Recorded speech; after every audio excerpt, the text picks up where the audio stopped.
Hello and welcome to Duel of the Spellslingers. I'm JokeztaJesus, I'll be your host, and this is Game 1, Tortuga versus CSR. Good players both. Let's see this. Fight number 1. So exciting. Alright. We got Tortuga versus CSR. We're looking at it from Tortuga's side. So the name of the game with this tournament is we're all playing with a starter deck, plain lands. Nothing too fancy, nothing altered. And you know what? I don't know what any of these decks have. It's been so long since I've been playing starter decks. I don't even remember. Haven't seen them in a long time. Did a little bit of the tournament myself, but this Kiora deck, what's in the RAL deck, I have no idea. So let's get into this. No idea. Anybody could take it. Now Kiora is a little overpowered right off the bat. You know, even though we didn't have too much going on turn 1, turn 2 here with the draw at the beginning, she still got her mana ramp coming up turn 3. So she chose, Tortuga chose to take out his 2/4 right off the bat and use his mana ramp, which is nice to have, especially against a red splash deck.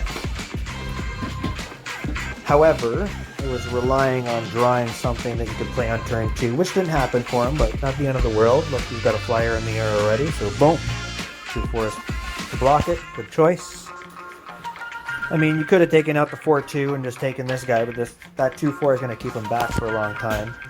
I think it was a good play. You got the mana ramp on 3. You know, just trying to get to those Titans as soon as you can. But you can't rely too heavily on the Titans. What do we got next? Turn 5. So I would play the Icy Manipulator and the Colonial Tusker. I think that would be my play. Reason being is you got the Icy Manipulator out there to kind of keep everything on the DL until you can get to those Titans, right? And you got the Tusker out. You could always throw the Sylvan Shrine out. Again, mana ramp is nice, but red splash. You gotta be careful. So, can't block your flyer. He's gonna be coming through from here on in. I'll go ahead and kill the 4/2 if he attacks with it for sure. CSR pulls him back. Good play, just gets a little bit of damage in, and right now we got a +4 on us, 21 to 25. That's okay. Right here we got turn 5. So he did pull the Title Shaper, and that gives you the mana, and then you can pull out the Tusker. It's a good play. It's a good play. I won't down on that one. I mean, it's nice to have that Manipulator out, but right then and there, boom, mana ramp. You're going to be going to 7 next turn.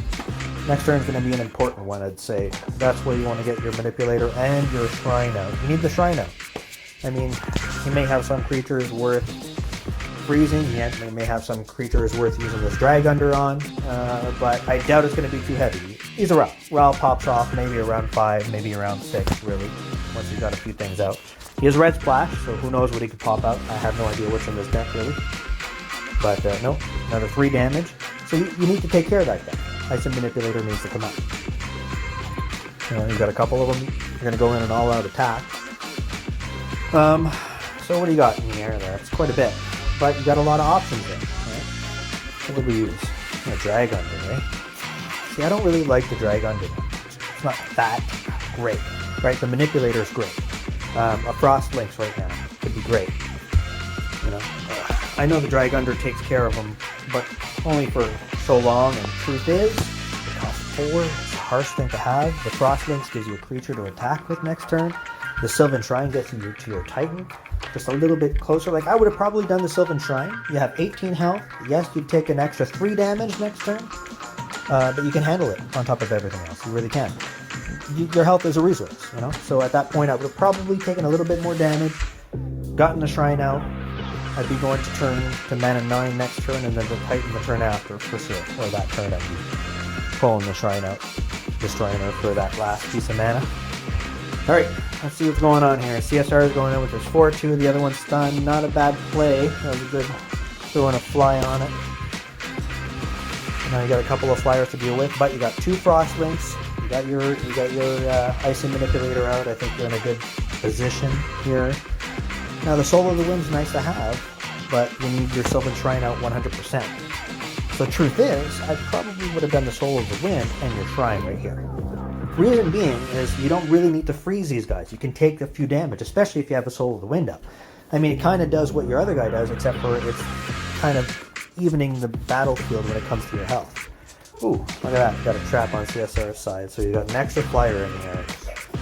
Well, see, Ral's a tough one to fight there, it seems. Lots of flyers. Look at what he's got here. An overrun in his hand, too. Jesus. So, it's not too bad. Turn 7. Buddy's going to go to 10, so he's going to be getting his Titan. The only thing that would suck is if he got maybe a Tiny. Everything else, I think, would serve him pretty well. Tiny's not as rough against a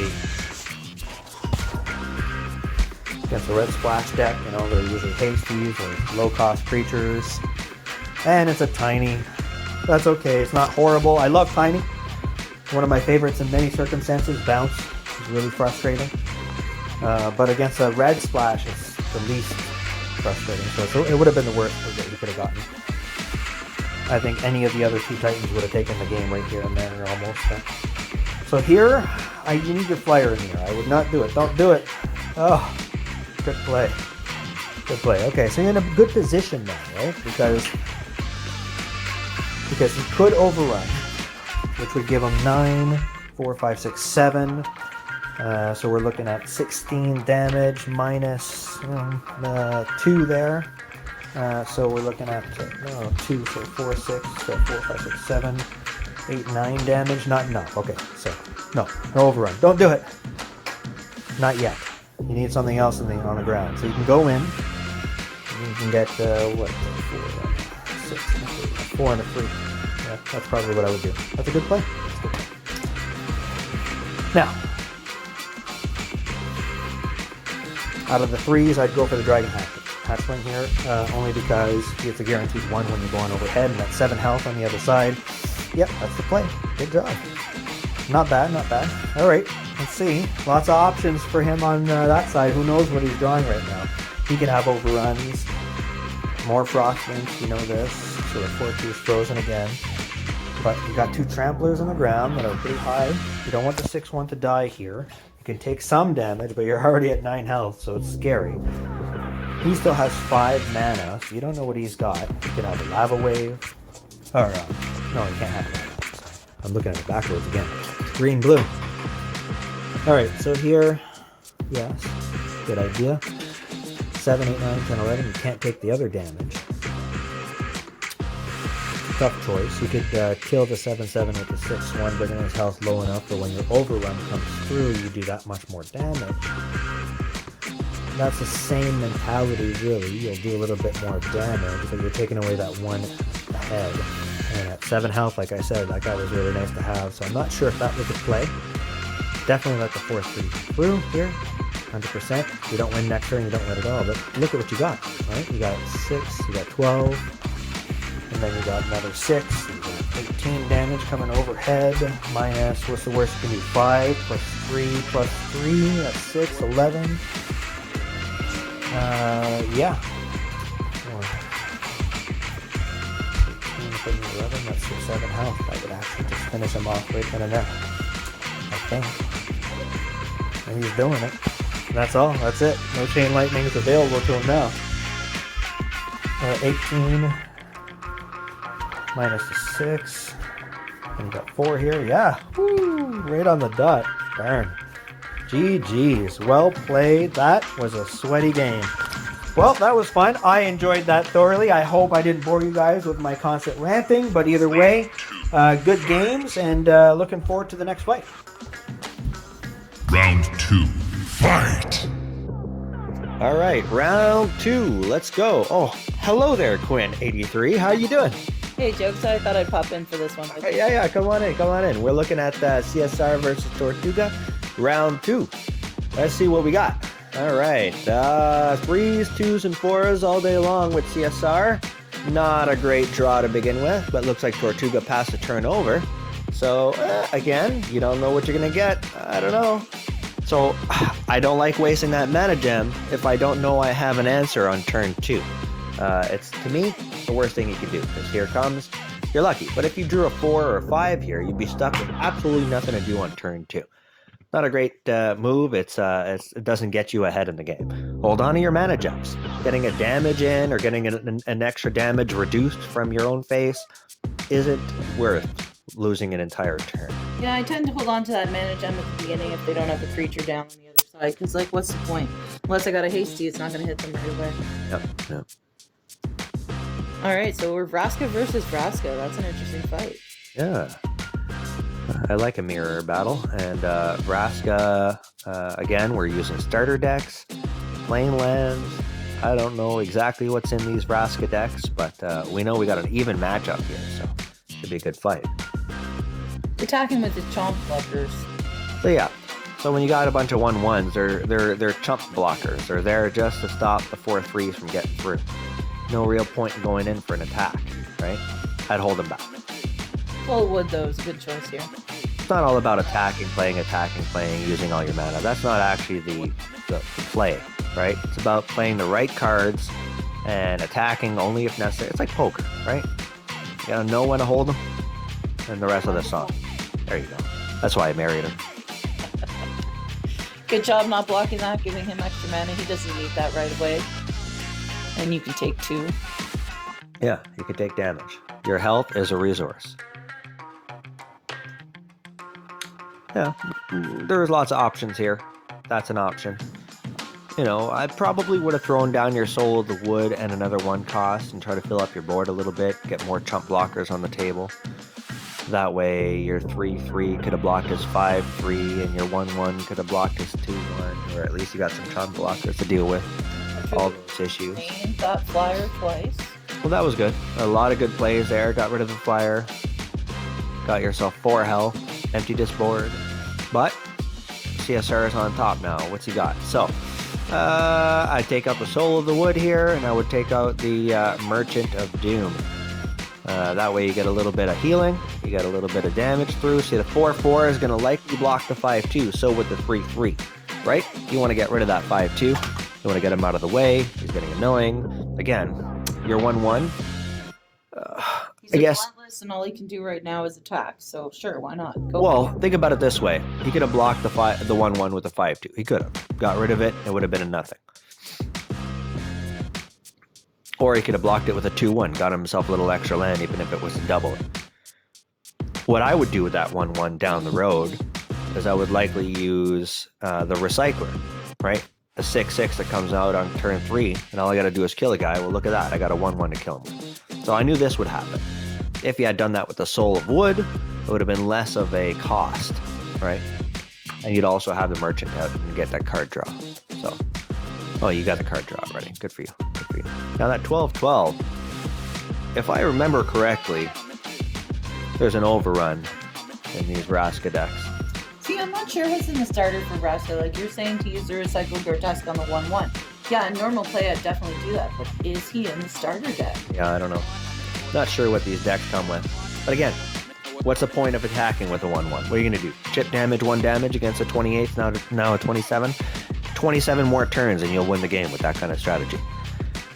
Truth is these are all resources. And if they're not going to do what you need them to do, then don't waste your time with them. So I'd bring out the 5 cost. I'd kill the 2/1 with the 5 cost guy. Here is not a bad strategy. So at least here, if he blocks with a 2/2, you can get rid of that guy instead. Truth is, your 2/1's going to keep coming in relentlessly, right? So why not get rid of him now? While it gives him the least amount of health. So I'd get rid of the 2/1 that, yeah, there's a guy. Good play. And then get the Duel out to be able to block that 2/1. 5/5, V5/5, 2 damage comes through, and everybody's back to scratch. I like it. He's still got a nice drain in his hand, too, which will be good for people on after.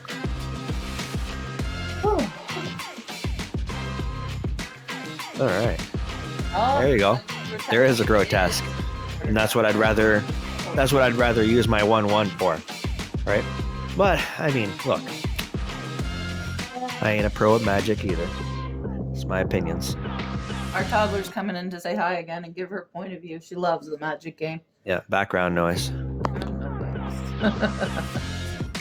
Well, that was a good play. Got rid of the 2/1. He's still got his relentless 1/1 guy. And he's got that drain on. All right. Definitely drain that 2/2. Vagrant Foul, drain the 2/2. Why not? Why not? I drain the 2/2 going for 1 damage. Yeah. I don't think there's anything too hasty in the green-black deck. So I wouldn't do worry about not having any creatures. Hey, there he is. Pulled his first. Hi. All right. An answer. Big swiggin' Megasaurus all over. I would do it. Oh, For sure. Yeah, that's the play.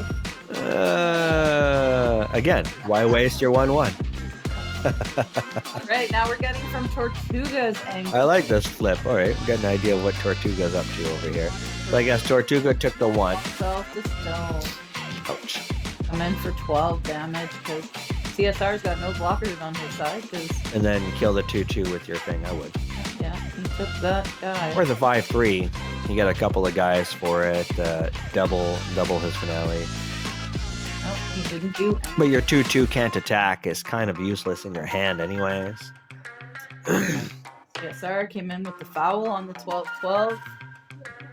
1 turn too late. Oh no. Tortuga got that off. I hate getting slapped in the face with a 12-12. Yeah. That's what he kept the 2/2 blocker for. I guess so. I would definitely use Vraska's Throne on the 5/3 after attacking this turn. Let's see what we got. CSR is thinking hard there. That was a big hit to the face. That hurt. 12 dinosaurs. He came up with those things anyway. Yeah, so take out the 2/1. Take out the 2/1 first. Pull out Vraska's Throne. And idea of what you got to play with, right? Who knows what you got? You could have something hasty right now.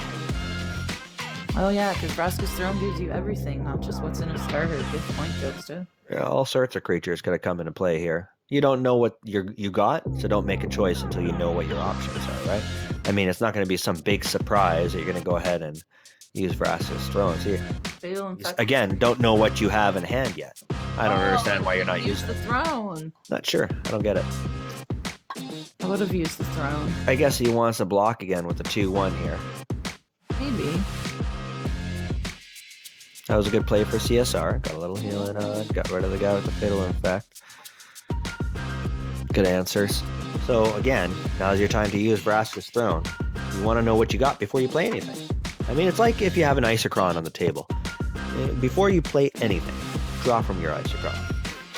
It gives you answers, right? It gives you options, right? And you don't want to play or make decisions until you know what all your options are. In this case, same thing. Use your artifact if you can. So I would use it on the 2/1 that can't attack. I wouldn't do that. 1 can't attack. Trump blocker. I mean, at the end of the day, you're going to create another one with this Vraska's Throne, right? Oh well. He gets 2 zombies in his hand for doing it on his turn. So definitely the Torchbearer. Oh, I love that Torchbearer. And yeah, you got a couple of zombies here that you can play with. Torchbearer comes out. Zombie comes out. He's got another. No, I'd put a zombie down. If you're going to use it. Well, yeah, you can do it right now. 7 to Hey, face. good on you. If you get 1/7 to face there, well played. Well played. And if not, hey, what do you got? Creatures out of your way? Yeah, One or the other. got 2 creatures out of the way. That was good. But you could have done that next turn. Next turn, you could have also come in for an attack, right? And had you done it on the 2/1, you'd have a 5/3 on the table right now you could attack with.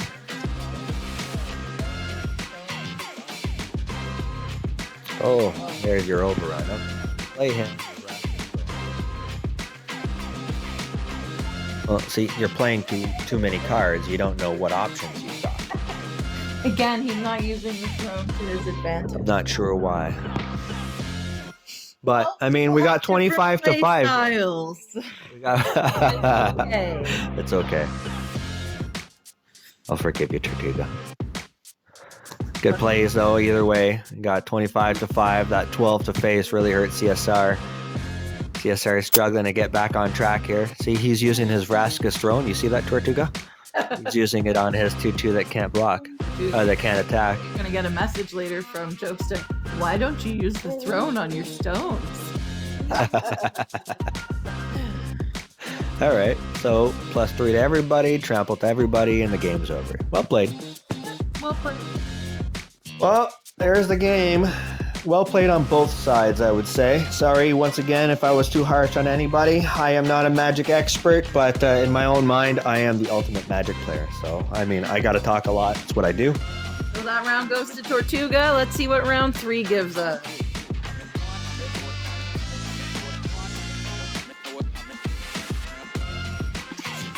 Final round. Fight! Round 3. Round 3, here we go.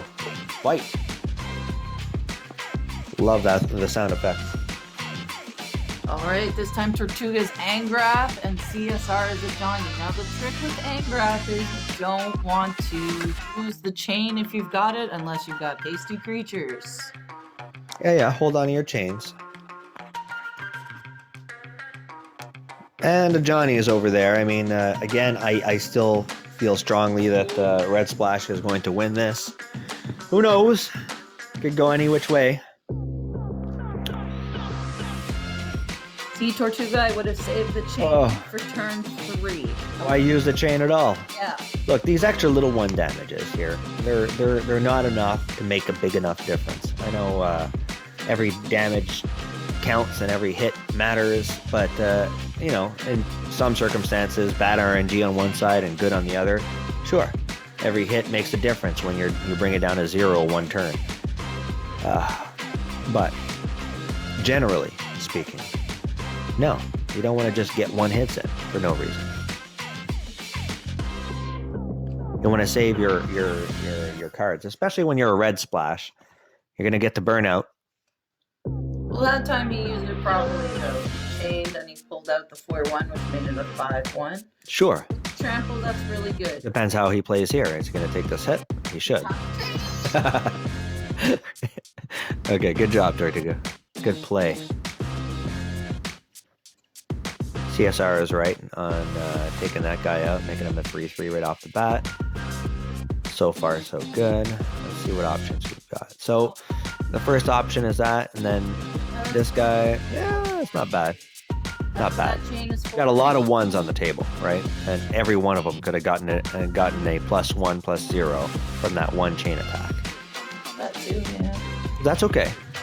That was also a great move. A hasty guy coming in, a 4-3 hasty on turn 3 is nice. That's why Red Splash Green's my favorite. Yes, we've all just been victim to your red-green Chandra. Love it. Love those mongrels. All right, 3-4 to the face, bringing us 21-19.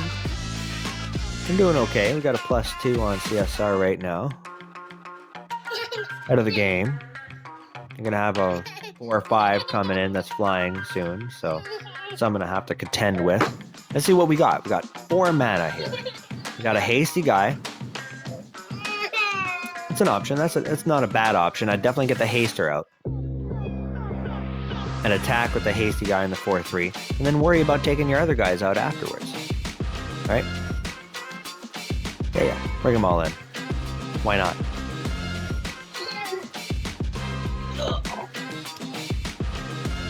I like that shipwrecker because if you make him big, then they have to block him and he gets 2 damage in anyway. Yeah, the shipwreckers are nice. But I like to play the guys that don't make a difference for your fight now. So they're not going to change how the fight's going to go through right now. Then you wait until the fight's over before you play your shipwreckers. Here you pull out 2 shipwreckers and the person says, oh, okay. Because they may defend differently. They may think you've got nothing else. I could take 3 damage, right? And they may not have blocked that guy. Right? In this case, he's like, okay, you got all that shit on the ground. I'm going to block this guy because who knows what I'm going to have to deal with next turn. I'm probably going to have to block one of these 3/2s. Right? So I might as well take 2 guys out with my 1 flyer. You know what I mean? CSR's All right, CSR. So again, is he going to change your fight right now, this 4-5? No. And if he's not going to, why play him right now? Right? That guy made a difference in a sense, but not really. There's 0 mana over there, so there's no traps charged. All right, so I like to play my guy, and it gives you time to think about what you want to do. And then you get to this point, you decide what you want to do. You play your 4/5, you play your 2/2. Comes to the same conclusion, but having the habit of playing at the end, the creatures that don't affect your fight, give you an advantage in not telling the player any information. The less information the player that you're fighting knows, the more likely you're going to kick his ass. And the more likely you're going to get into his head, and he's going to make mistakes because, like, what kind of traps do you have set? Give a guy information and all the information he needs, and he's going to more likely make the right decisions. All right, so definitely throw one of those guys down, make your flyers real big and heavy, and then I'd probably take a healer in. You don't need to heal your guys, I'd heal my face. That's what I would do, for sure. Fly first. So if you fly in, you do some damage. It's not like you can really do anything, but it's the right habit to have, because in situations where they can make a choice to block, for example, they may change. You may get a different decision out of them, depending on what they see you have on the board or what options you've got. As far as they're concerned, you've got no mana. You got no creatures you can play with the mana you got left, right? All right. Tortuga's coming in. A little damage, a little healing. Did he play his 3/1 before he did that? See, you should have attacked first, yeah. And then 3/1 after, it would have been a 4/2, 4/1. But either way, not a big deal, because Buddy's got 2 flyers in the air coming for the win. And I don't think there's much of an answer here. You take 4 there. Good plays all around. Looks like CSR took this fight.